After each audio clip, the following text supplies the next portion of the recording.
Don't forget to like and share this broadcast with your friends and family on Facebook Live as well as on YouTube. Let all of your friends and family know to subscribe so that you know when the Center of Hope is going live.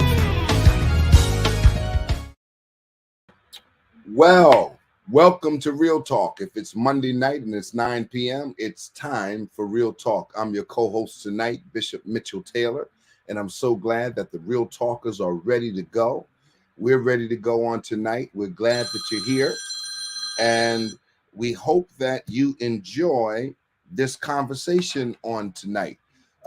If you would, just hit the share button, tag as many people as you can, and let them know that Real Talk is on the air. Our co-host is here in studio. Want to bring him in on tonight, the Honorable Bishop Liston Page II.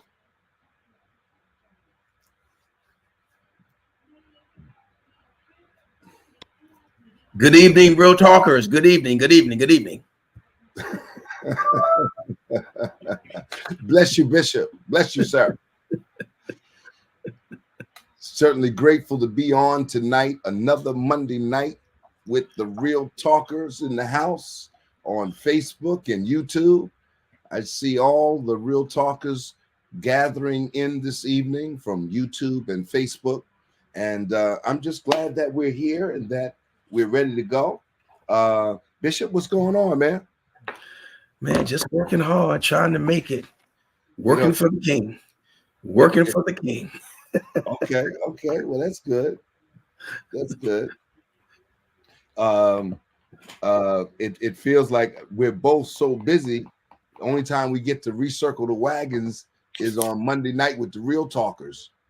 Oh man, listen. You know, I'm turning into you slowly with all of these Zoom calls.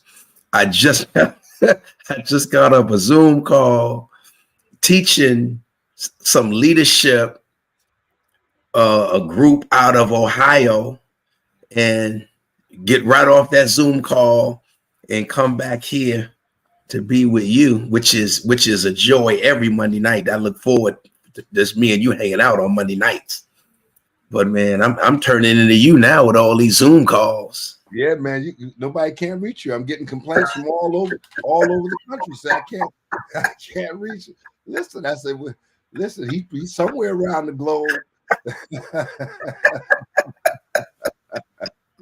I said he's somewhere around the globe. But yeah, no, I'm just grateful that we've been afforded the opportunity to see another day. Anytime you get to where we are, and we're still young, but hey, when you get to this young point of life, you're just saying every day, thank God for being alive. Thank God for being alive. And you know, we never grow over 40. You know, I was reading something the other day that, you know, we continue to see life out of 40-year-old eyes. And that's true. It is true. You know, and I think a reality check kind of sets in for me when I start going up the stairs. You know, I can't go up those stairs at the Center of Hope like I used to. You know, I mean, listen, we've owned that building since 1989, and 89. Was it 89 or 80? 89. It's 87 or 89. I got to look at the deed, but we didn't start work on it until 1999. And I remember when we put those stairs up, you know, because that's all we could afford. We couldn't put an elevator in at that time or escalator or anything like that. We would just listen. At that time, I was young. I said, I don't need no elevator. We don't need no escalator. I was young. Now, 24 years later, I'm saying, wait a minute. Why is youth wasted on the young? We needed an elevator then. And so, you know, going up and down those stairs. Matter of fact, today, very unusual day for me. I started my day this morning got up 5 a.m. as I normally do. And instead of starting my day in my regular routine, I went right to the church this morning. Wow. All of my, because I needed to get a lot of paperwork done, a lot of things kind of organized. And since the flood, you know, many of you know that we had a flood at the Center of Hope, and it wiped out our entire second floor and our entire first floor, sanctuary floor. And we were out of the building for 8.5 months, worshiping at the Greater Highway Deliverance Temple with the Honorable Bishop Page and Mother Hazel Page. And when we came back, of course, you know, the second floor, we didn't have any new furniture or anything like that. And all the furniture was damaged and what have you. And so we just had stuff just kind of just sitting around. It's not back together. And I you know, and so I just went today, you know, with a made up mind that I got to put this stuff back together, you know. And of course I can't physically put it, but just being there, mapping things out and telling people what to do, because it feels like, you know, unless, well, I guess that's what leaders do. Leaders lead, and we can't get upset when people wait for leaders to lead. And I think that's a very good point that we should accentuate and lift up tonight, amongst the other things that we're going to be talking about, of course, is the fact that, and this probably is a good nexus into that conversation, but the fact that when you make a decision to lead, don't complain. When you make a decision to lead, see, this is the problem I have. And I know we talked about this earlier about how we're going to thread this needle. We don't want to offend anybody. I don't want to put anybody out, because I'm not perfect. You're not perfect, all right?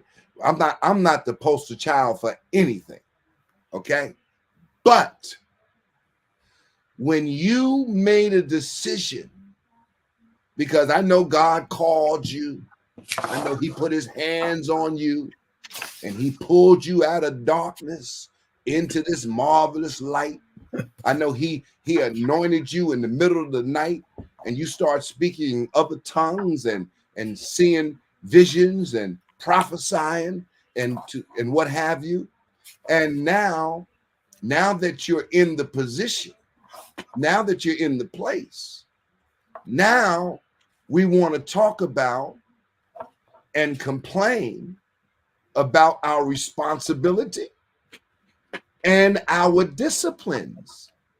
Okay, this is a very important conversation tonight, because we cannot subscribe to be moral leaders, and that's what we are now. I know that some of y'all want to give that back. You want to be motivational leaders. I know you want to be motivational. What do? I'm a motivational speaker. Oh yeah, I thought you was a preacher. What happened to that? I thought you were a preacher of the gospel, but now you are a motivational speaker, because you on the plane, you a motivational speaker. No, tell what you are. I'm a child of God. I'm a pastor. I'm a preacher. I'm responsible for propagating the gospel of Jesus Christ. And I think that we've lost that message and we've lost that priority. But beyond that, Liz, when you signed up to lead, you signed up to lead, and you have to lead by example. Now, here's the thing, and I know you have a lot to say about this, because I have a lot to say about this. No one is perfect, especially in leadership. And the more anointed, the more gifted, the more reach, the more challenges that you will have and will be leveraged against you. But to whom much is given, much is required. And if I'm taking that out of context, please forgive me, but it means what it means, okay? To whom much is given, much is required. And I think that it is a lot when we set out to be the spiritual shepherds of the eternal souls of people. And it is hard enough preaching a gospel that brings people to the realization that I need to be in alignment with God. And when I'm out of alignment, I don't want to enjoy it. I don't want to stay there. I want everything possible to happen to shake me out of that condition and get me back in spiritual and mental alignment with my assignment. And so tonight, Bishop, as we forestated in our preamble, we want to talk about accountability and the disciplines that are associated with that level of accountability as it relates to people that lead.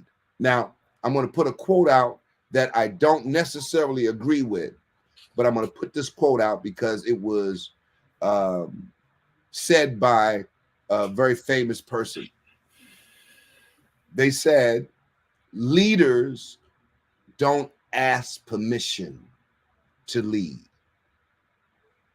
Leaders don't ask permission to lead. And what the writer was saying was that there are times when you have to make leadership decisions and people are not expecting you to ask them for their permission. And so, Bishop, it's tonight. It's that conversation, that hard conversation, and we're going to hit some things tonight. But just before we do, I just want to just kind of put that on the plate so that we have some direction for tonight's discussion beyond some of the other things that we're going to talk about. Well, Dr. Sonny Giles, who has an MBA from the University of Chicago and a PhD from Brigham Young University, writes for the Harvard Business Review, and she specializes in leadership, and she's a certified executive coach, organizational scientist, and she's the president of Quantum Leadership Group. And she says research over the past few decades have shown that most important leadership qualities are centered around soft skills and emotional intelligence. And she gives us some examples of the top 10 leadership competencies. And I think three of them are probably most germane to us as servant leaders representing the kingdom of God. And she says high ethical and moral standards is one. She said two would be leadership provides goals and objectives with loose guidelines / direction. And number three, great leaders clearly communicate expectations. Now, I think out of those three, I think we can build, should I say, we can add to the structure you've already built, just dealing with those three competencies. Now, she has 10 of them, but and I guess they would be in order based on the percentage of respondents that she had pulled this pool of information from in this data. So it looks like a leader with high ethical standards is a leader that conveys commitment to fairness and instills confidence that both they and those working under them will honor the rules of the game. Now, it's amazing how integrity and standards and moral objectivity in that lens has nothing to do, have you noticed, Mitch, with the sexuality piece or infringing upon that whole space of consensual sexual misconduct. Let's say it that way. It doesn't even include any of that. She says that ethical, moral standards is fairness and how we play the rules of the game, how we play within, as you would say, the guardrails of what has been determined to be the protocol. And I think as servant leaders, we have to be fair with everyone across the board, no matter who they may be, no matter what they've done. We have to be fair. That's something that is really lacking in our context, because normally the people that are used, highlighted, amplified are those who we may have some level of interaction with and relationship. Has nothing to do with skill set. Has to do with relationship. And in many cases, that's why you get in trouble. Go ahead. There you go. And in many cases, the job doesn't get done because familiarity breeds contempt. So fairness across the board, she says, is high. It's a high ethical standard. It's a high moral objective. She says. I totally agree with that. And then she says, leaders must provide goals and objectives with loose guidelines and direction. So that means, wait. We tend to stifle and to suffocate people's creativity who don't meet the goal or the objective the way we would have. And she said great leadership today allows people that bandwidth to think outside the box, to have outlier perspectives, but yet the goals and the objectives are always met. But along with that, there's no clear communication of expectation. And I always hear you say that all the time, because you know you are the consummate entrepreneur and business professional. I would tell anyone who wants to start a business, who wants to know how to maintain a business, who's interested in financial health, see Mitchell Taylor, get involved with Urban Upbound, whatever organization he's a part of. They're going to give you proper training and instruction, and they're going to clearly communicate expectations. Wow. Listen, thank you for saying that. And I want to go back to the high ethical and moral standard, and the fact that we use people based on relationship and familiarity rather than skill sets and affinity. That's right. And like you said, oftentimes we don't select people that have their own bandwidth of creativity. You know, sometimes those people are overshadowed because of the loud mouths. Or when I say loud mouths, let me re-engineer that, because loud mouth is not bad. Al Sharpton did a whole docu-series that on himself called Loudmouth. He's a loudmouth. In other words, trying to be heard. Listen, if you don't open your mouth to be heard, if you're not out there being seen, that's your own fault. But relationship and folks that are aggressive and in your face and whatnot sometimes get more play because of that relational piece than of the qualifications that, you know, one might have that's easily overlooked. And that's a powerful, powerful thing when you said, you know, we're doing it for people that we know, people that we're in relationship with. It's easy to do that. We feel safe. And It's so safe. we take marginal success over safety. I mean, for safety. No, you're right, Mitch. You're 1000% right.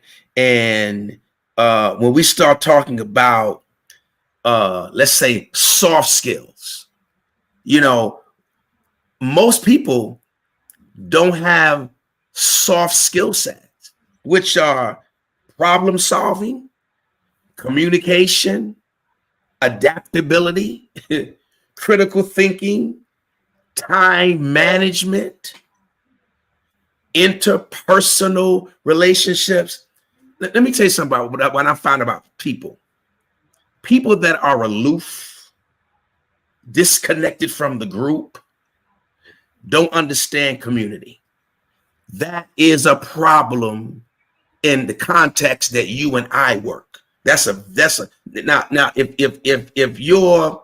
if your constitution is to be an introvert where you don't like people or you don't like interacting with people, you'll never be effective in any church leadership role, period. I don't care what church you go to, you will not be effective in church leadership role, because the whole concept of church for us is community. And that's not our context, that's biblical context. Right. They went from house to house, house to house. They didn't go to church buildings. They went from house to house. And community is important. Interpersonal connectionship, those are important. Critical thinking, important. Communication, important. Being clear about expectations, those things are extremely important. So being aloof and you're the most spiritual one in the group, that does not work in our context. In fact, it is very divisive. And I will dare say it is demonic and satanic. And I will challenge anybody. It's divisive because we are called to be community. And then when you set yourself outside the group as an outlier, like you're because you're detached from the rest of us, then you are already going against the core value of what we believe, which is community.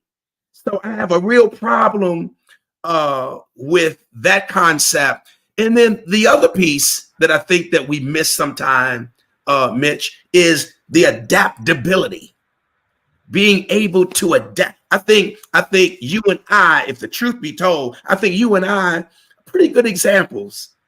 I must say so myself, pretty good examples for the last 4 years adapting. Now, maybe me more than you in terms that I never liked the ethereal space out here anyway. This was not my place that I frequented, and I did not occupy this space, and I didn't like the visibility that came along with this space. But adaptability is very important in leadership. Being able to be open to other people's opinions and ideas, and to be an active listener, not just a listener. Active listener is someone who listens to understand. A listener is someone who listens to respond. We need active listeners. Wow. And, you know, when you start talking about soft skills, that was right up my alley, because one of our bailiwicks is workforce development, career development. That's right. And there are two major tracks in workforce development. That's it. Soft skills and hard skills. Now, of course, there are other binaries and other things that we can include in the career experience, but soft skills, how to answer a phone, how to talk, how to have office etiquette, how to interact with other coworkers, how to be interpersonal. You can always tell someone who's never had a job. Yep. Because every 5 minutes they bumping into something. because they don't know. You can tell someone that has never been in a community space, you know, to interact with people, because every 5 minutes they're bumping into something or bumping into themselves. Yeah. So I think that, you know, it's more important. You know, Spud said community. Bless you, Spud. I thought about Psalms 133 when you were talking. Behold, how good and pleasant it is for brethren to dwell together in unity. So you have the soft skills, which are those communication skills, and the hard skills are the trades. You know, where you know you have the soft skills to operate the hard skill. You know, whether it's a trade, whether it's, you know, electronic, whether it's, you know, with your hands or with your head, whatever it may be, the soft skills give you the ability to operate the hard skill. Yeah. And here's the problem. In our context, we have people that are good in soft skills, but they're horrible in hard skills, which is the technical things, which is the education and the preparation to know the job in order to do the job. Right. You know, it's like, you know, we talk about this all the time. It's like preaching. You know, you can have the soft skills, which are communication and presentation, but the hard skill is having a burden and a desire to study. Now, how you study, as you eloquently said it, are the other binary connections that may be associated with that. But you have to have the hard skill of knowing what it is you're talking about. If we're going to use our vocation as hard skill, soft skill, and in leadership, I think we have people that have the skill sets to do it, but maybe there's no clear communication. There's no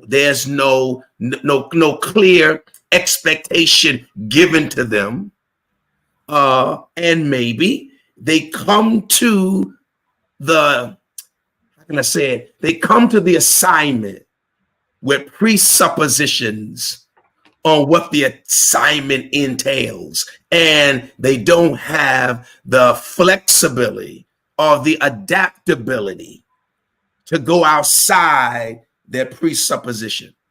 So I think that is some of the greatest challenges that we have to deal with today, on top of, you know, some people just don't know how to manage personalities, because you have to have strong emotional intelligence to manage a variety of different temperaments and demeanors. Man, that's a great percentage of what you and I do, is managing personalities. Well, I was going to say that 95% of our work is soft skills. Yep. You know, 5% is executing on the hard skill. You went to Bible school, you went to seminary, you went to whatever preparatory track you embraced. That's the hard, that is preparing you to deliver on the hard skill, you know. But preaching is only 5%. That's 5. Everything else is, you know, managing personalities, managing relationships, and going to hospitals and going to courts and going to, you know, different situations. That is all. And the reason why they call us to be the mediators in all these different things is because of our communication skills. That's right. They say, you know what? I know Bishop would know the right thing to say. Bishop, can you come with me to court? I know Bishop would have the right thing to say, or Pastor would have the right thing to say.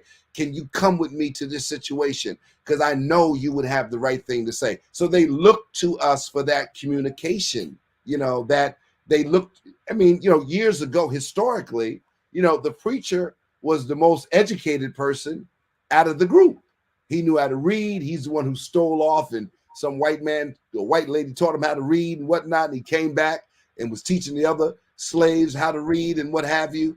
So a lot of times the preacher was the most. Go ahead. I'm sorry. You was going to say something? No. I was going to chime in what you're saying. You 1000% right. The preacher was the one that was most informed and educated and prepared and had healthy, for the most part, from what we could see from an over a position, emotional intelligence, which is the ability to manage your emotions and understand the emotions of people around you. See, that's to manage yours. Stay right there. Yeah. And understand the people's emotions around you, so you can have empathy, you can have compassion. You could maneuver around someone having an outburst, and it can be directed at you, but it's not really directed at me. I'm just the object. I'm the sounding board that they're going off on, but it's really not me. And not taking it personal. Emotional intelligence is critical to leadership. If you're going to be an effective leader, you must have healthy emotional intelligence. Have to. I'm sorry. You said something that was key.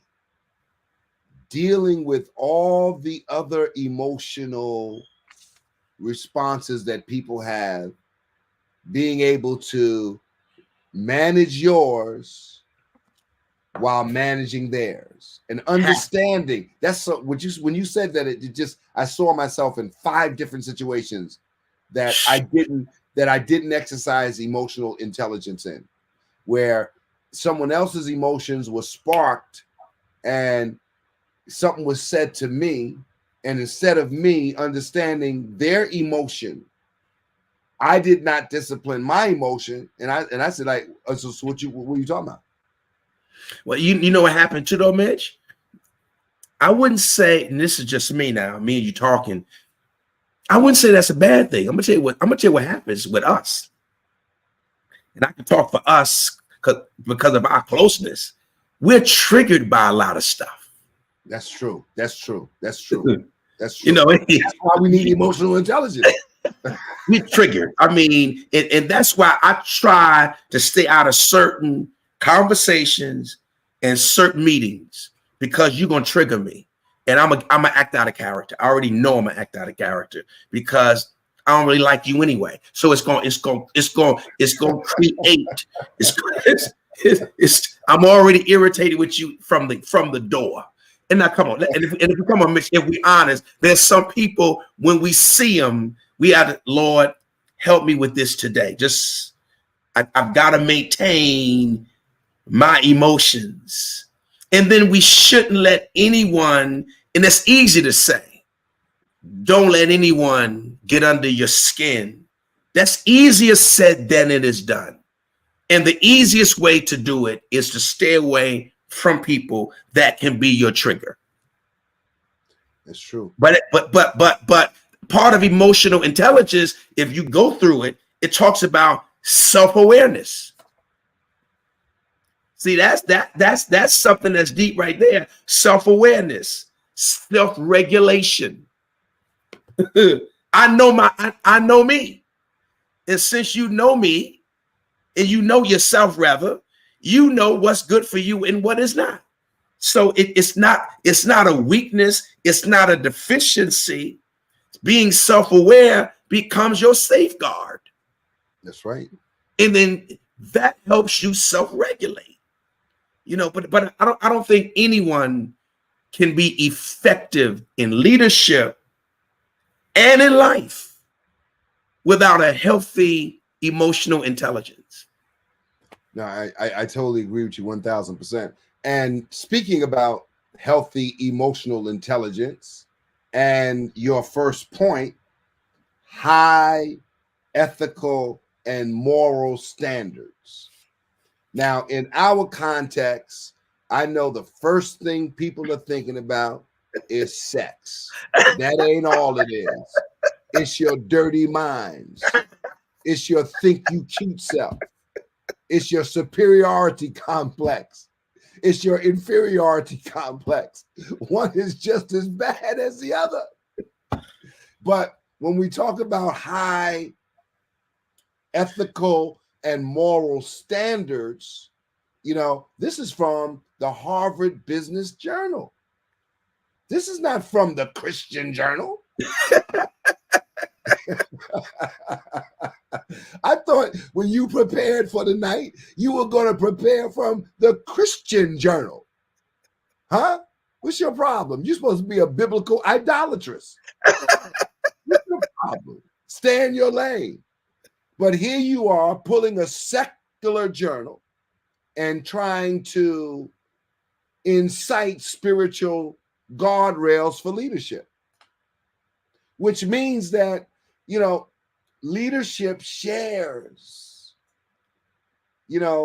whether it be sacred or secular, leadership shares some qualities. Oh, yeah. And so watch this. I mean, there are corporations. You ain't got to be, listen, there are corporations that will cut you off.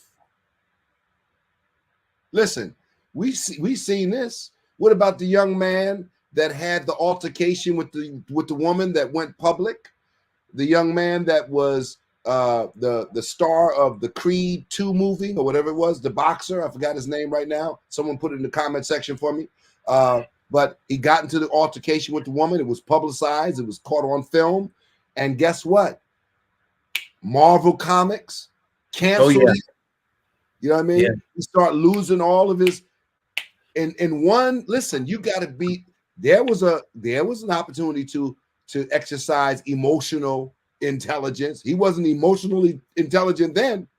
I can't. Somebody put his name in the comment section. I don't know who I'm talking about, but I feel bad, and it doesn't hurt that he shares this ebony hue. Okay, they're gonna tear your butt up for that too.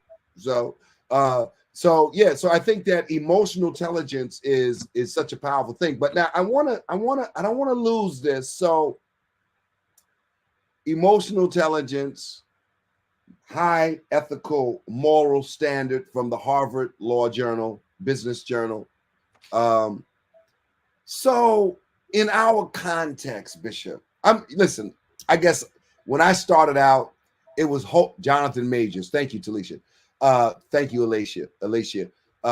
Jonathan Majors. When I started out, unfortunately or fortunately, it was holiness or hell. Now, and it was more holiness for the leader than it was for the lay member, and more hell for the leader if he violated than the lay member. Well, I think that there was a level of expectation that was placed on leadership. What has happened to that today? I mean, because listen, here's the thing. I like contemporary leadership, if that's what you want to call this we're seeing today. And let me kind of describe what I think contemporary modern leadership might look like today. I might come to the pulpit with a Catan tracksuit on or something like that, right? With sneakers or whatever. Something that 30 years ago would have never happened. Never. Suit and tie. Never happened. So today, we've taken on a more relaxed presentation. With that, Bishop, some of the things that we are doing as leaders, some of the examples that we're publicly setting, some of the things that it just seems like a lot of envelope pushing.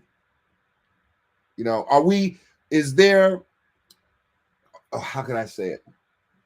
Are we not held to the high ethical moral standard? Is there a secondary level? What's happening? Because people are coming to me and asking me, and talking to me indirectly about a lot of things that are happening and a lot of things that we see played out, you know, on social media, publicly, and what have you. And they're saying, wow. And so I think there's a lot of wows as it relates to high ethical and moral standard. And again, it's not all sex. You know, I think, see, the world has a way. When I say the world, I don't mean that in a negative way, because when we say the world, we're always talking about something secular, something worldly, something that is carnal. So I'm not using the word world in that context. Yes. Our world, our society, we are deconstructing and we're reconstructing.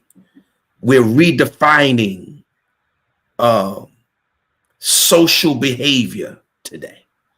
When someone would do something wrong when we were growing up in sacred space in the church, we would silence them. We would sit them down. We would punish them. Okay. Well, the same things happens today, but we don't call it punishment or silencing. That term, cancel culture. See, the world just redefined what we have already been doing, and in the cancel culture, it is when a person loses support because they have done something that is socially unacceptable. So everyone withdraws from them and ostracize them and castigates them and totally eliminates them from doing anything that is positive. Now you messed up and they cancel you. So it's called the cancel culture. That is really being perpetuated to a great degree today. And then there's an article out, came out on NBC about how AI, this artificial intelligence, has targeted celebrities and have put out fake news on them.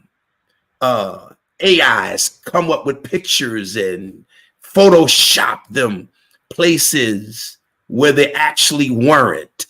But the artificial intelligence can create a picture or an image or a story that sounds so real. But because we've kind of bought into what is acceptable social norms, we fall into that same trend, cancel culture, even in our churches. But here's the problem. It ain't just cancel culture we're dealing with. We're dealing with moral subjectivism, or subjective morality. Right. Whereas it's based on your preference. It's based on what you like, don't like, support, don't support.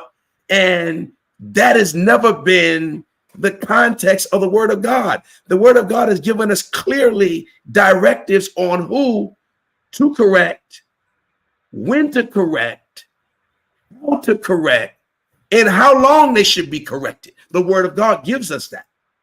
But because we don't use the canon as our rule of thumb anymore to live our lives by, but we have fallen prey to this reconstruction of what is right and wrong. Even our secular, sacred decisions are based from a secular lens, in my opinion. You know, and I think that we're gonna have to find a way to pull people back into the sacred space of understanding that we live our lives based by the measuring rod of the Word of God. That's it. That's our guardrails, the word of God. Now, the nexus between the sacred and the secular, that's always going to be there, because even Paul has that issue in Romans chapter 7. Where what did he say? He says, my flesh, you know, my secular is messing up my sacred. In fact, I kind of like this secular. And in fact, that which I hate, I find myself enjoying. So it's always, that dichotomy is always going to be there. We just have to find a way to create a bridge that is not a bridge of compromise and hypocrisy. Well, I mean, is it? Yeah, you're right. You're right. And so, I mean, so how do you, again, balancing, the natural inordinate affections, and being able to insert some disciplines and, using my words, some guardrails that help us, That's perfect. That's perfect. Do that, is the whole job, and that job is not done in the natural, right? Although it's done with the assistance of the Spirit of God and the Spirit of His Word. See, that's another thing that we kind of miss along the way. This Word, this is the Spirit. This is it. If you can get in relationship with this, you'll be in relationship with Him, because everything about Him is here. And that's right. So I mean, if we could, and then this keeps on hitting me over and over again. I said it last week, I want to say it again. The Gospel of Luke says, love the Lord your God with all your heart, all your mind, and all your soul. And He even adds your spirit. And then He says, and love your neighbor. Watch this. You ready for this again? As you love yourself. You would think that the better comparison would be to Mitchell love Liston like I love God. But even God knows that we're low down. So He says, no, love Liston like you love yourself, because I know you're going to love yourself. If you're normal and you're not mental, you're going to love yourself. And so you're going to love Liston that way. Don't love him like you love me, because see, you ain't loving me right, because my expectation of your love, you're not going to be able to get that. You're not going to be able to get there. So He said, love your neighbor as you love yourself. That's almost a guarantee I'm going to treat you right, because I'm going to treat me right. Now, no normal person is going to take a gun and shoot themselves. No normal person. If you're normal, I mean, you know that you always have exceptions to the rule. There's always an exception to the rule. Yeah. There's always an exception. But you're right. If you're normal, you're gonna do what normal people do, which is ensure that they have their safety, that they're going to be healthy, that they're going to be whole and sound. But there's something else there. When you said it kind of, I may have to study it this week. I got so many other things to be studying, but I think I want to look into that, because you made a very powerful statement. Love God or love people like you love yourself. How many people really know how to love themselves? I mean, how many people really honestly know how to love themselves with all of the destructive things we do to ourselves? How many people really love? I mean, think about it. Really love themselves. And that's something I guess I'm gonna have to bring that up Wednesday and Friday night. How many people really, do you really know how to love yourself? And then Jesus says, love your neighbor like you love yourself. So maybe that's the reason why we don't see any actions of love emanating from your life, because you don't know how to love you. You need somebody else to love you. But you don't know how to love yourself, because the decisions that we make prove in many instances that we don't love ourselves. We can't, because if we did, we wouldn't have made that decision. So you know what I'm saying, Mitch? So that's a good, man, that's a good discussion. And I really want to study it, because you brought it up. Jesus said, love the Lord thy God with all your heart, your mind, and your soul. That's a lot. That's a lot. That's a lot. And he didn't say for you to love people like you love God, but he said, love the Lord, love your neighbor like you love yourself. What if you don't love yourself? What if you've never been taught how to love yourself? If what is loving yourself is destructive to someone else. I mean, we got to define what is loving yourself. And I think maybe we need to start preaching and teaching that. Y'all need to learn how to love yourself. Self-care, self-awareness, self-evaluation. Stop being so destructive, and that's part of emotional intelligence. Right. Isolate yourself from other people that you're going to do harm to because you don't love yourself. Right. Don't get into a relationship and say you in love. You can't be in love because you don't love yourself. We got to come back to that. Because it's and I want you to study it this week, Bishop, because you're a biblical idolatress, and because there's certainly something to that. You know, that God in His Word, love me with all of your heart, all of your mind, and all of your soul. And Luke says, because they're synoptic, Luke says, and your spirit. And then love your brother, sister, whoever, your neighbor, like you love yourself.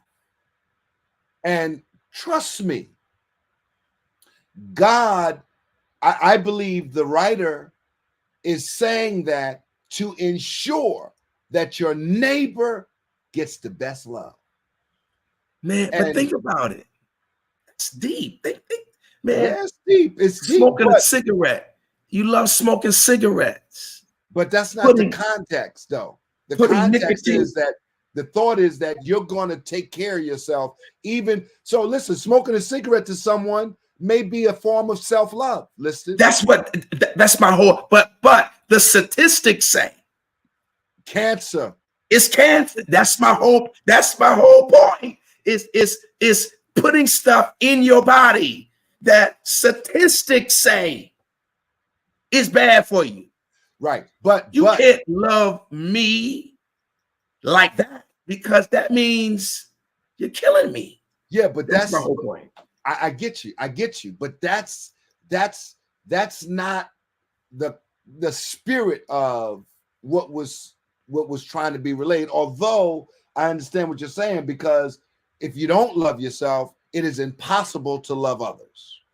But Jesus says it through a supposition. This is the presupposition that you're going to love yourself. So if you're going to love, that's the supposition. People, yes, that's the presupposition, is that you're going to love people because you're going to love you. Well, the presupposition is that you're going to love yourself. Yes, and that's you're going to, in essence, you're going to love people that way. Period. That's the presupposition. But the reality is, even in Jesus' day, is that they thought they were loving themselves by killing him. Paul said if they had knew who he was, that's true. They would have never killed the Lord of glory. I mean, right. I'm now you know what I'm doing, Mitch. I'm analyzing the hermeneutic. I'm really analyzing the hermeneutic and trying to dissect it from another lens. Right. You can't love people like you love yourself, or you can, because you don't really love yourself. Because if you loved yourself, there's certain things you wouldn't do. You wouldn't abuse your body. You wouldn't abuse your time. I mean, all of this is yourself. So you're saying then there's a deficiency. Definitely. I can't love you if I am not loving myself properly. I can't. How can I? You're right. You're right. How can I? I'm with you on that. I'm with you. Think about it. Think about it. Me and you have made a pact. Me and you made a pact. We gonna live long enough. We're gonna take care of ourselves to see our granddaughters. We gonna be there. We gonna be right there when our granddaughters walk down that aisle. And hopefully I can do for my granddaughter what my father did for my daughter, which was marry her. And ain't nobody else gonna marry Kendall but me. Period. End of story. I don't care who it is. Listing page the second, Junior. I'm gonna be there when Crystal, when Kendall Zoe comes down that aisle. I'm gonna be waiting at the altar to put her together with her husband, my granddaughter, and my new grandson. I'm gonna be there. I don't care what her daddy say, what her mama Crystal. I'm gonna marry my granddaughter. Period. End of story. Now, and if my grandson too. That's my right as the grandparent. I'm going to do that. Now, why would I be doing things reckless to my body that will prohibit that from happening if I say I love Kendall like I love myself? That's my whole point. I think we are deficient. That's the right word, Mitch. We are deficient, or we have a misconception of what real love is. No, this is what we do. This is what we do, Mitch. Me and you both have these large, I'll tell our business tonight. We got these large key man insurance policies, both of them, me and you. And we got them because we love our family and our church. And we said, if anything happened to us, our church is going to be taken care of, and all of our family members don't have to worry about nothing. Yes, don't say that too loud, because I don't want nobody poisoning my tea and all this kind of stuff and giving me some water with some little drops of arsenic to accelerate my expiration. we're more valuable in some respects dead than we are alive. And we call ourselves providing that insurance because we love them. But wouldn't real love be to stay here healthy and lucid as long as we possibly can by doing right by our bodies? Isn't that what Jesus is saying? Love people like you love yourself. So if you don't love yourself, you can't love people. That's right. If you don't treat yourself right, you can't treat people right. That's right. Well, I see the red flashing light. Oh, you see it? You know what that means. T done hit the red light. Man, we get to talking, and wow. It's just, I don't know where the time goes. It just, I feel like we just came on 5 minutes ago. Let's get these announcements in. We're going to come back next week. We didn't even hit the meat. They didn't even get the real juice, because we were going to talk about some people. Unfortunately, they're not going to like us anymore. But I don't want to mess up your itinerant schedule either. You know what I mean? You know what I'm saying? So I got to be careful where I thread those needles. You know what I mean? Listen, talking about me. No, we ain't talking about nobody. We talking about the age. We're talking about the system that we're operating in. This is not directed at any particular person. Matter of fact, this is about self-analysis, and take what you need in order to move to the next level in your relationship with God. That's all this is about. That's all this is about. All right, so a couple of things. Those of you that are with us on tonight, Want to make a few announcements. We have a few announcements to make on both ends, and we'll do that in a moment. But I need you guys. I need everyone today. Everyone today. We're not running any commercials. We're not having any sponsored ads right now. We're going to move to that. I promise you. It's just been so busy, but we are going to move to sponsored ads and commercials and things like that. And we're going to take Real Talk to another level. We are going to take Real Talk to another level. Watch what I tell you. All right. It's not going down. It's going up. But in the meantime, so we can continue to do this, I need partners. We need partners to say, Bishop Page, Bishop Taylor, we appreciate you preparing every Monday night, 9 o'clock at night. You don't even understand all the events, all the episodes, all of the things that fight us and try to prevent us from getting on this line at 9 o'clock. You don't even know. You don't even, real talkers, you don't even know. And so I need you to understand that it's imperative.